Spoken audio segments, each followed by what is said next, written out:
You're listening to the Dibbly Dobbly Podcast. Remember to like, share, comment, subscribe, and click the bell to make sure you get the latest episodes of the podcast. Be sure to like and share our Facebook page and follow us on Twitter and on Instagram. Let's talk about the United States of America, Jihan, the USA, the good old USA. Let's talk about them. They had a reasonable tournament, you would say.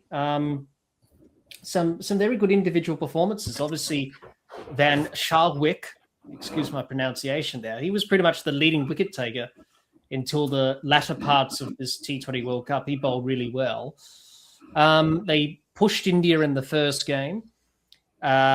Obviously lost to Pakistan, but then they won against the Netherlands and Namibia, which were very good wins to finish off their tournament. Had a chance of qualifying, but Pakistan were able to go through to the Super 8s when they won against Namibia. So a reasonable tournament for the USA and not a bad sort of performance, really, following the home tournament 2 years ago in the USA and the West Indies. They've done pretty well. They'll be disappointed not to qualify for the Super 8s after what they did 2 years ago. But I suppose reasonable World Cup from them in India and Sri Lanka. So your thoughts on the USA, Jihan? How did you think they went in this tournament? Yeah, I mean, they won the games against Netherlands and Namibia, and fairly convincingly, and then lost the games against the full member nations in India and Pakistan. And the India game, they did actually push them in that first innings, so took a number of wickets, really put India under pressure, and Sky got India out of a bit of a hole there. So yeah, I think overall pretty good from a team that's as young and inexperienced as the USA. I think going forward, if they can continue with getting a lot of experience in their what's it called, the MLC tournament in the States. Major League Cricket. Major League, yeah. If that continues to blow up, I'm sure that they're going to continue to improve year on year and probably cause a few upsets in the years to come. Yes, hopefully, and it's definitely developing their T20 cricket, that's for sure. And we're seeing that in the T20 World Cups that they've played in 2024 and 2026. So hopefully that can continue going forward, and hopefully we do see them back in 2028. That's if they qualify in the qualifiers which are to come for that tournament in due course. But they had a reasonable tournament. I think they should be pleased with their performances, and obviously the experience of playing India and Pakistan, and obviously they played a lot against the Netherlands and Namibia over the years, obviously in the associate world, but to play India and Pakistan, it's good experience for them going forward. So plenty of positives for the USA going forward in T20 cricket, but a reasonable T20 World Cup for the United States of America. The Netherlands, Jihan, let's talk about the Netherlands, and they were pretty disappointing, it had to be said, below expectations. Because we've seen some good things from the Netherlands in 50-over World Cups and T20 World Cups of the past. They weren't able to get going in this T20 World Cup at all. The only game they won in the group stage was really against Namibia. They lost to the US. They lost to India. They should have won against Pakistan if that drop catch was taken. It could have been a different result if Max O'Dowd took that catch, but unfortunately he didn't. And they lost by 3 runs. So a pretty underwhelming tournament for the Dutch. How would you assess their performance, Jihan? How do you think the Netherlands went in this T20 World Cup? Yeah, well, I suppose it started off pretty well for them, didn't it? Up until they, probably bottled it a little bit against Pakistan there. They had the game won, really. And then a couple of Pakistan's lower order players managed to get a few big hits away, and there was a drop catch right towards the end, and Pakistan were able to scrape over the line. I'm thinking of the wrong game, aren't I? Did they? Pakistan won by 3 runs. Yeah, that's. Sorry, my mistake. I must have mistyped it there. They won by 3 wickets. I think they won by a few wickets or something like that. Yes, yeah. I was pretty sure the Netherlands, Pakistan were chasing that, and they'd almost messed. They were on their way to losing. My mistake on my part, Jihan. Mistyped it. That's all right. You sort of confused me there, but anyway, so it started off well, but ended up throwing away that game. Beating Namibia, and then losing to the USA, losing to India. So I think that's a fairly not too unexpected a performance of the Netherlands in this tournament. They pushed a full member nation, but still ended up losing, and they won against one of the other minnow sides. So not a great tournament. Started off well, but then fell away. Yeah, I tend to agree with that. Yeah, pretty disappointing result for the Netherlands in this T20 World Cup. As you said, Jihan started pretty well, even though they should have won the first game against Pakistan. But after that, they were pretty poor. I suppose the win against Namibia was the only positive. So disappointing for the Netherlands, but they'll be hoping to do better if they do qualify in 2 years' time. But pretty underwhelming, disappointing tournament in 2026 for the Netherlands. Let's talk about Namibia, Jihan, as we get through these teams in this T20 World Cup. Namibia, pretty disappointing tournament, really. They lost all their games. Below expectations. We expect better things from Namibia. We've seen that in the past from them in T20 World Cups. Unfortunately, probably struggled in these conditions in India and Sri Lanka. Obviously, not playing a lot in these conditions. They probably struggled with that, but also the quality of the teams in the group, especially against all of the teams in Group A. They were basically weren't able to get any victories. But your thoughts on Namibia, Jihan? How would you assess their tournament? Pretty poor, wasn't it? 4 games, lost all 4, all by reasonable margins. So I think leading into the tournament, they've had the odd decent win. I think they may have beaten South Africa at one point. But probably a long way to go for them to stay competitive or to be competitive. Yeah, that's right. They've played in 4 T20 World Cups, 21, 22, and 24 and 26. So they've been able to qualify for these T20 World Cups. I suppose the experience and dealing with different conditions in the subcontinent, playing against India and Pakistan in particular. They would have played a lot against the Netherlands and the US over the time in associate cricket. So I suppose experience and gaining experience as well is the important thing, which you want to see from the associate countries, and certainly the case for Namibia. So a disappointing result, but hoping to do better if they do qualify in 2 years' time in 2028. But a very underwhelming T20 World Cup from Namibia. Oman, Jihan, let's talk about them. Basically underwhelming for Oman. It was pretty poor. They lost all the games. It was a tough group they were in with Australia, Sri Lanka, and Zimbabwe and Ireland.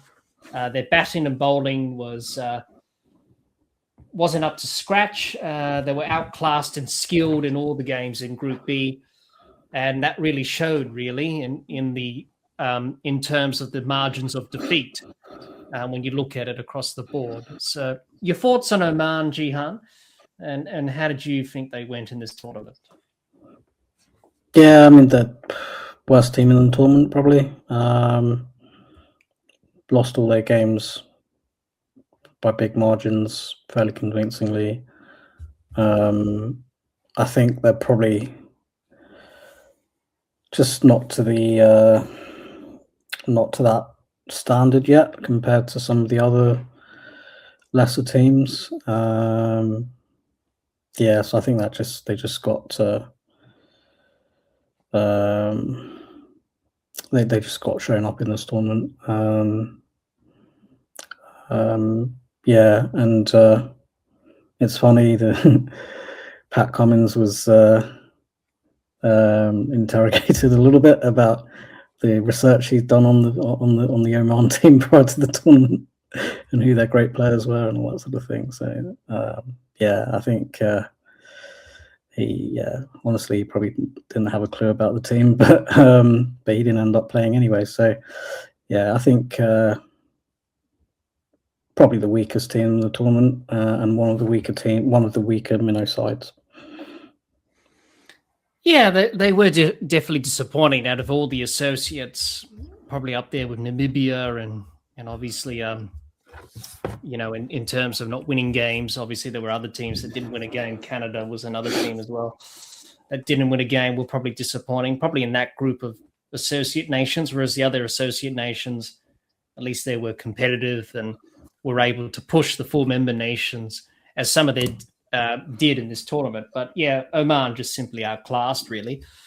In terms of their cricket development at this stage, they've still got a lot of work to do, but it will take time, as it often does in associate countries, to build that up. But the experience will do them well, I think.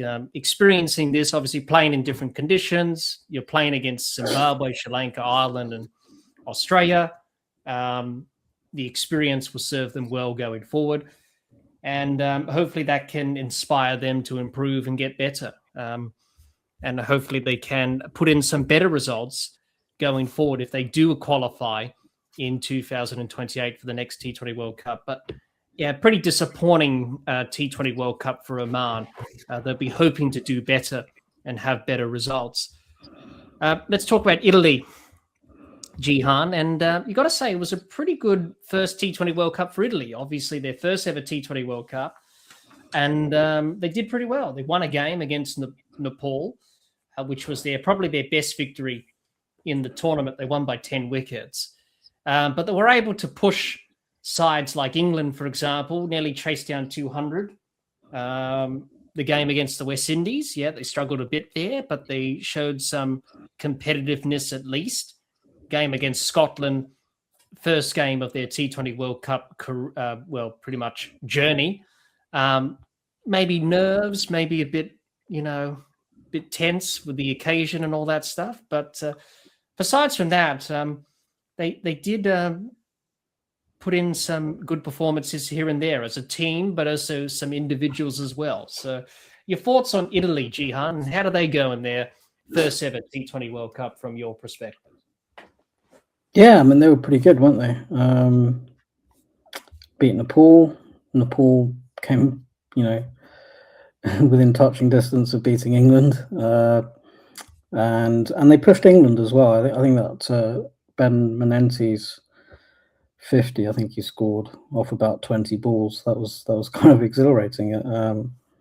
Reminded me a little bit of when Kevin O'Brien went off against England back in 2011.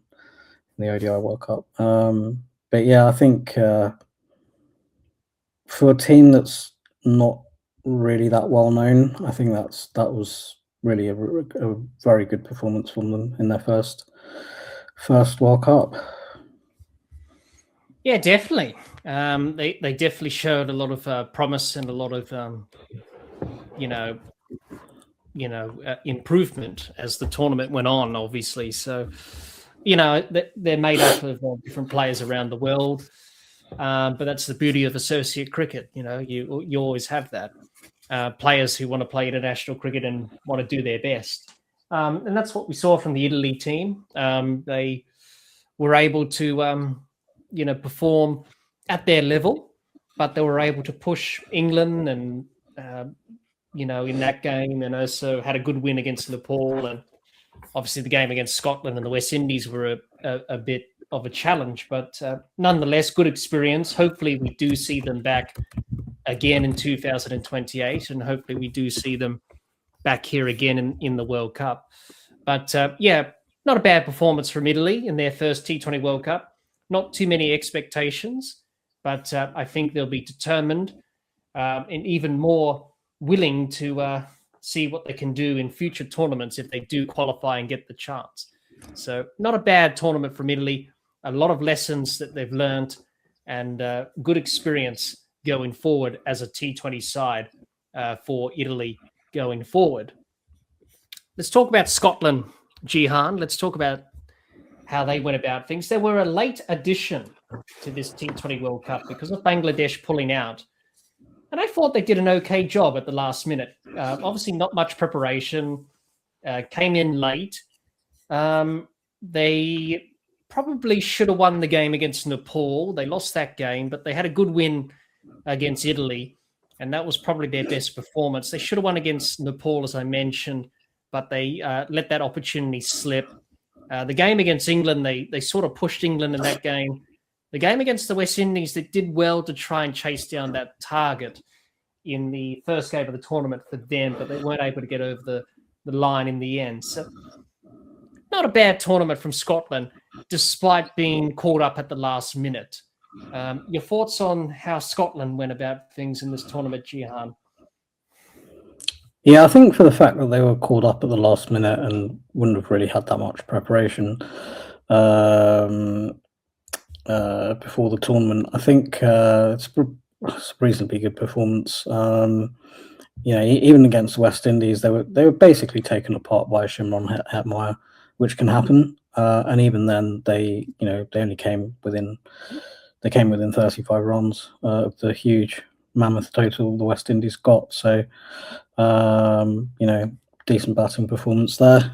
Beat Italy, and then a couple of losses to England and Nepal. Maybe did reasonably well against England, but I think overall for the amount of preparation and just that not knowing, only knowing they were going to play in the tournament a week or two before, maybe even a week before. I think that's reasonable performance, and they didn't embarrass themselves in any way. No, I tend to agree with that. They did well at the last minute, and obviously, had the opportunity to play in this T20 World Cup because of Bangladesh's absence and pulling out. But I suppose they did okay at the last minute. And, as you said, they didn't embarrass themselves in any way.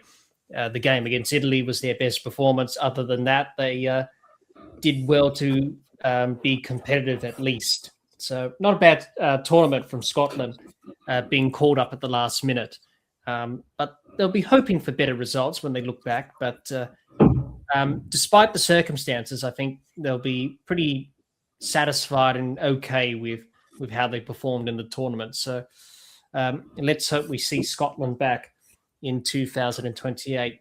But not a bad T20 World Cup at the last minute for Scotland. Let's talk about Nepal, Jihan. They nearly caused one of the upsets of the tournament, didn't they? Nearly defeating England in the first game. They only went down by 4 runs. They had a good win against Scotland in the last game, which they deserved. I suppose that's something, but I suppose after the game against England, probably the energy and the euphoria of that probably got to them in a way.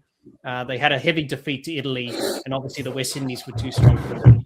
But nonetheless, Nepal, they're one of the emerging cricket powerhouses in associate cricket. They love cricket in Nepal. It's a national sport. They really love it. But they can be a bit up and down and a bit inconsistent, but put in some good performances. But your thoughts on Nepal, Jihan? How did you assess Nepal's tournament from your perspective?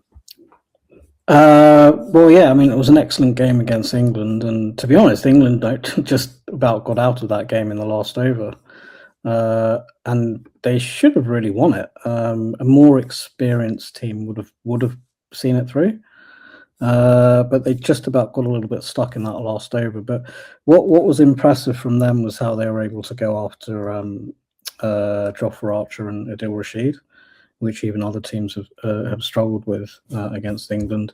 I think they could have easily won that game with a little bit more experience in the bank. Good win against Scotland, and comprehensive losses against Italy and the West Indies. So an up and coming side, and with the amount of exposure they get, they're probably going to continue to improve quite quickly. And they're bordering Bangladesh and India, so they're going to have a lot of influence from those countries. Yes, and also they won a T20 series against the West Indies before this T20 World Cup as well. Mm-hmm. So, they're definitely emerging as the next, I don't know, sort of next Afghanistan, really, in a way, really, in terms of how they rose up the ranks. Nepal is similar to that. So hopefully a few more years. They've got Stuart Law as coach, former Australian Test cricketer, only played one Test for Australia and a few ODIs. They got him at the helm as coach, which is a good choice for them. And he's had a positive impact on how they have played. So just hearing him throughout the T20 World Cup and those media sort of packages, montages as you have in the coverage. So he's pretty optimistic about what they can do as a team going forward. So definitely a lot of positives for Nepal. They would have expected to do better, but plenty of learnings, plenty of positives, and hopefully we see them back in the tournament in 2028 because they are a team on the rise, and hopefully they can put in a better performance if they do qualify in the 2028 T20 World Cup. But nonetheless, they'll be satisfied with their results in this T20 World Cup in Nepal. Jihan, let's talk about the UAE. Let's talk about them quickly. They won one game against Canada, which you expected them to win. The other games against New Zealand, Afghanistan, South Africa, they struggled. The UAE, but nonetheless, they did have some good performances here and there with the bat at times. The game against New Zealand, they did pretty well. There was a good opening partnership in that game. I think they made 170 odd in that game against New Zealand batting first. Let's have a look. Yes, 173 for 6. So they did pretty well to post that score against New Zealand. It wasn't quite enough because New Zealand won that game by 10 wickets. It was a good opening partnership between Fid Allen and Tim Seifert. But besides from that, they had a bit of an up and down T20 World Cup. But your thoughts on the UAE, Jihan, and how did you think they performed in this tournament? Yeah, I think probably as to be expected. One win against another minnow nation, but then comprehensive losses against the full member nations. Yeah, I mean they've been around for a while, haven't they? But just I suppose tend to stay at a pretty steady level in terms of ability. Yeah, so I think they're just one of those teams that will be there or thereabouts in amongst the minnows, and maybe you might see them improving, but I think it's going to take a while. Yeah, definitely. Different stage of their cricket development, the UAE. The last T20 World Cup they played before this one was in 2022 in Australia. And then obviously before that was in Bangladesh in 2014. So they played 3 T20 World Cups. So yeah, just like with the other associate nations, looking to build on their foundation in terms of their cricket side of things and their skill set. It's going to take time. But obviously playing against New Zealand and Afghanistan and South Africa, they would have played a lot of games against Canada, obviously in the associate fixtures. But playing against those other countries will definitely help their experience and learn from playing the top sides in the world. So that's the positive there. They would have expected to do much better than they did. But given where they're at in terms of the rankings in T20 cricket, their skill set and level, they'll be hoping to improve on that going forward. So they'll be looking to get better, the UAE, going forward. And hopefully we do see them in the 2028 T20 World Cup if they do qualify. But there's plenty of learnings to take out from this tournament for the UAE in terms of their T20 cricket.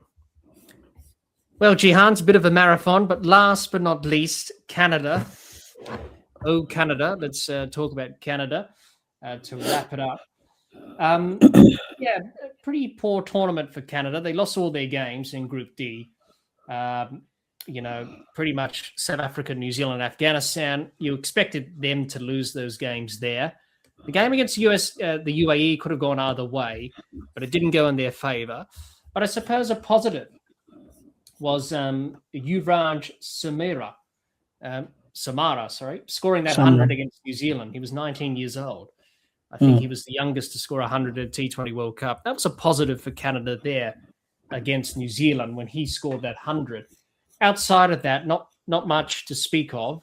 But for Canada, it's only their second T20 World Cup.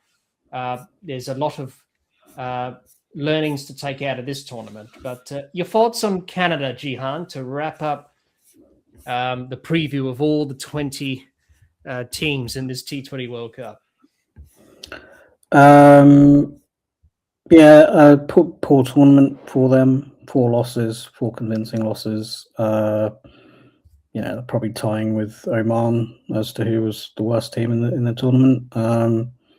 Canada, they've got potential in terms of the interest in the country and the number of people there from expat nations. Similar, I think, to the US. And in modern history, they've been around a lot longer than the US cricket has, just in terms of World Cups and international cricket. So, yeah, I mean, they've got potential, but a long way to go for them. Yeah, definitely. I couldn't agree more. There's obviously a lot of interest in Canada with cricket, obviously. Commonwealth nation as well. Yeah. And obviously played the first ever international game of cricket with the USA as well, many years ago, back in the 1800s. So there's some interest there with cricket in Canada. Obviously, they would have liked to have done better in this tournament, but plenty of positives, obviously, with Samara scoring that 100 and other things as well. But obviously, the experience of playing South Africa, New Zealand, Afghanistan would put them in good stead. Obviously, they played a lot of games against the UAE over the years in associate cricket. So by playing those other nations in Group D, it would help their development as a T20 nation and team going forward. But they would have expected to win at least one game, potentially against the UAE, but that didn't quite happen. But obviously, a lot of learnings and a lot of lessons to be taken out of this tournament for Canada. But they'll be looking to improve going forward and learn from this going forward in their development as an associate nation, but also as a T20 team as well. So that's pretty much how Canada went about their business in this T20 World Cup for 2026.